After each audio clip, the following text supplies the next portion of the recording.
Okay, today we're diving into, well, a really tough subject, child abuse. Hmm. And we're going to do it by looking at this book, A Child Called It, by Dave Pelzer. Okay. Um, this book, it's actually the first in a whole trilogy. Wow. And it really paints a stark and, I mean, pretty harrowing picture of his childhood. Right. It all starts out, seemingly normal family, Daly City, California. Yeah. But things go downhill pretty quickly, to say the least. Of course. Yeah. One of the things that I found unsettling, reading this, was how sudden the abuse was. Really? Yeah, like he talks about, pretty happy, early childhood, loving parents. Right. But then it shifts drastically Mm-hmm. as his mom's, drinking starts to become a problem. Well, that's something that we see pretty often, actually. Oh, really? Yeah, that sudden shift in abusive situations, it can be really disorienting for the child Yeah, I bet. because they're, trying to make sense of this change in their parent. The person they depended on, for love, for security, Right. is now the source of fear and pain. That's got to be hard to process as a kid. Absolutely. What I found even more disturbing is that it's never really explained. Like, why Dave is singled out, Yeah. for his mom's abuse. Right. Right. It's like there's this mystery around, her motivation. Mm. It makes the whole situation, well, even more disturbing. Yeah. It makes you really question, Yeah. what could possibly drive a parent to, well, treat their child that way? Yeah. Is it, something internal, something maybe within the mother's own, like, psychological makeup? Yeah. Or was it, triggered by some external factors that, well, as readers, we don't know about? Right. It's a chilling kind of ambiguity Yeah. that hangs over the whole story. It really does. And the abuse is just, I mean, it's horrific. Yeah. Where do we even begin? Just her calling him it Yeah. instead of, using his name. I mean, that sends chills down my spine. That's a classic tactic that abusers use. Oh, really? Yeah, to kind of dehumanize their victims, to, make it easier to justify their actions. Right. When you strip away someone's name, you're basically taking away their identity, Yeah. their individuality, you're reducing them to an object. Wow. Almost like making it easier to distance yourself from the harm you're inflicting. And that's just the start. Like, it escalates. Yeah. He's forced to drink ammonia. Yeah. He's burned on the stove. He's even stabbed by his mother. Mm. I mean, it's almost unimaginable cruelty. It is, and each of those physical attacks carries with it, a really deep psychological impact too. All right. Yeah. The child isn't only dealing with the physical pain and fear, but also the emotional trauma Right. of being betrayed by the very person that should be protecting them. One thing that I noticed, reading through this is this theme of food deprivation. And it wasn't just about, denying him food, It felt very strategic. Yeah. Like this calculated way to exert control. Absolutely. Food is, a fundamental need. Right. It's essential for survival. When that's taken away, it creates this really deep sense of vulnerability Oh, yeah. and dependence on the abuser. Right. The message is clear, Yeah. you need me to survive. Oh, wow. It's a chillingly effective way to break a child's spirit Yeah. and make them completely reliant on the abuser. It's just awful. The only place where Dave seemed to kind of find some respite was school.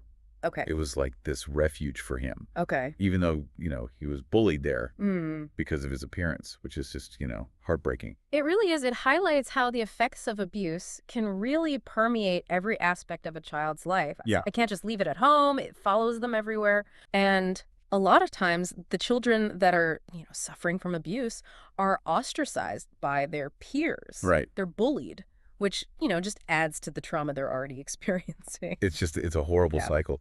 There was one teacher, thankfully, who noticed the signs and actually took action Good. by contacting, social services. Right. It makes you wonder how many other adults in Dave's life might have seen the signs but didn't intervene. That's a really important point, Yeah.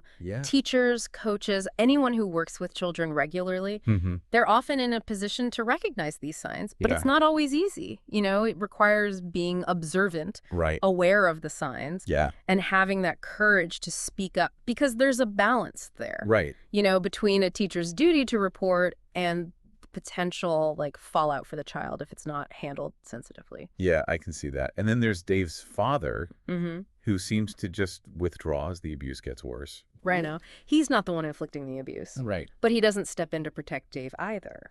That's where it gets, really complicated. You have to Yeah. wonder, what was going on in his mind? Yeah. Was he too afraid of his wife to intervene? Mm-hmm. Or was it a gradual process of him kind of emotionally detaching Yeah. to cope with what he was seeing? But regardless, his inaction makes him complicit Right. in the abuse, and the damage that inflicts on Dave is, well, immeasurable, Yeah. really. It's a classic case of what we call enabling, Right. even if he wasn't, physically abusive himself. Mm-hmm. That passivity, in the face of such horrific treatment, it sent a really clear message to Dave, to his mother, Right. that the abuse was tolerated, almost accepted. Oh, wow. That kind of like silent complicity, it can be so damaging. Yeah, Leaves the child feeling abandoned and betrayed Right. by, well, the one person who should have protected him. It really makes you wonder, like, what kind of long-term effects Yeah.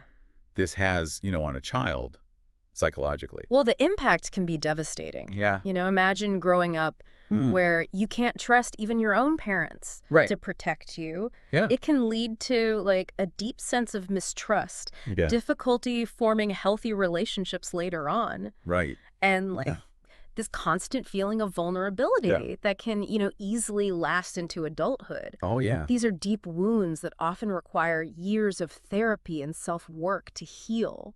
It's hard to believe, that Dave not only survived all this, Right. but was able to, write this incredibly powerful book about Yeah. his experiences. It's hard to fathom the resilience Yeah. to not only endure the abuse, but to relive it all. It's true that's the part of Dave's story Yeah. that I find, so remarkable, so inspiring. Yeah. It really speaks to the resilience of the human spirit, the ability to overcome even the most unimaginable adversity. It's incredible. And I think, Yeah. his decision to share his story, Mm-hmm. to make himself vulnerable in such a public way, Yeah, it's really a testament to his strength I think so. and his desire to, help others Absolutely. who might Yeah. be going through similar things. Yeah. It's Yeah. like by sharing his story, he's refusing to let the abuse define him. Right. He's taking back control, Yeah. reclaiming his narrative, turning it into something positive, something that can, potentially help others. It's almost like, by sharing it, Yeah. he creates this ripple effect that goes out and touches countless lives. That's right. Maybe even saves some. Yeah. It's, hard to quantify the impact, It's true. but you can feel that it's there. Yeah, and it creates a space for others, who suffered abuse Right. to come forward and share their own stories. Yeah. To know they're not alone. It's so important. That's incredibly powerful. Right. Breaking the silence is often the first Yeah. step Yeah. towards healing and recovery. It makes you wonder, like, what would have happened, Yeah. if he hadn't had the courage to share his story. It's impossible to know for sure, but what we do know Yeah. is that silence protects abusers. That's right. When we talk openly and honestly about these issues, Right. we bring them out of the shadows. Guess We make so. it harder for them to continue. It really does make you think Yeah, about the responsibility we all have absolutely. to, be aware of the signs of abuse, Yeah, to speak up if we see something yeah, that seems wrong. right. Like, we can all play a role We can. in creating a safer world for children. It's a collective responsibility. Yeah, I think so too. And it starts with education. Right. Understanding the dynamics of abuse, recognizing the warning signs. Yeah. It's about fostering a culture where children feel safe to speak up. Okay. Where they know they will be listened to and believed. Thinking back on the book, I'm left with this question. Yeah. What do you think motivated Dave to share this with the world? Right. It's such a raw, painful story. It is. What drove him to relive those experiences in such detail? It's a great question. It takes incredible strength Yeah. to not only survive such horrific abuse, Right. but to then choose to revisit those memories, Yeah. to make yourself vulnerable by sharing them with the world. Right, right. I think it speaks to this deep-seated need Yeah. to make meaning of his experiences, to find purpose in the pain. Do you think it was a way for him Yeah. to, like, reclaim his narrative? I think there's definitely an element of that. Yeah. You know, by writing his story, Right. he's taking control Right. of how his experiences are understood. Mm-hmm. He's refusing to let the abuse define him. Right. And instead, he's using it as fuel to help others. I think you've hit on something really profound there. Yeah. Dave's story, it's both heartbreaking and hopeful. Absolutely. It reveals the dark reality of child abuse, but also shows this, extraordinary resilience of the human spirit. Exactly. And while A Child Called It is, a difficult read, Right? it's an important one. For sure. It forces us to confront this painful reality and to consider, our own roles in creating a world where children are safe, protected, and empowered. I think on that note, we've reached the end of our deep dive today. Dave's story is one that, sticks with you long after you finish the book. Yeah. And it leaves us with a lot to ponder. Right, it does. The journey to, understand and learn never really ends. It doesn't. Especially with a topic as complex as this. Right, and as we, explore the later books Right. in Dave's trilogy, Yeah. maybe we'll gain further insights into his journey of healing, of resilience, and his decision to transform his pain into, well, a source of hope for others.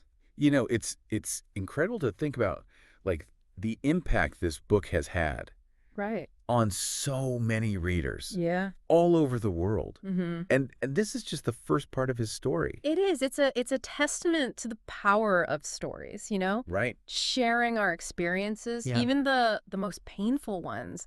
I think it can connect us in really profound ways, inspire us, offer solace, Right. maybe even contribute to our healing. It's like by Dave sharing his story, he kind of creates this ripple, that goes out and touches so many lives. Yeah. Maybe even, saves some. Right. It's hard to know the full impact, but Yeah. you can just feel it. And it creates, a space for others who have experienced, similar things to come forward, to share their own stories and to know they're not alone. That's so important. Breaking the silence is often that first step, Yeah. towards healing, towards recovery. It makes you wonder, like, what would happen if he hadn't, Yeah. Yeah. if he hadn't shared his story? Right. Maybe other survivors would felt less alone, Maybe. less afraid to speak out. It's hard to know for sure. It is. It's impossible to know. But what we do know Yeah. is that silence only protects the abusers. Right. Yeah. When we talk about these issues Yeah. openly and honestly,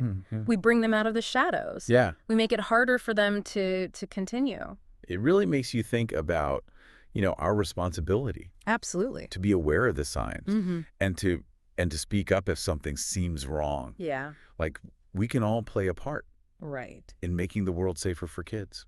Yeah. It's a collective responsibility. Absolutely. It starts with education, understanding the dynamics Yeah. of abuse, recognizing the warning signs. It's about fostering this culture where children feel safe Right. to speak up, Yeah. where they know that they'll be listened to Yeah. and believed.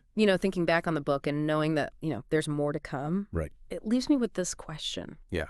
What do you think, motivated Dave to share his story? Yeah.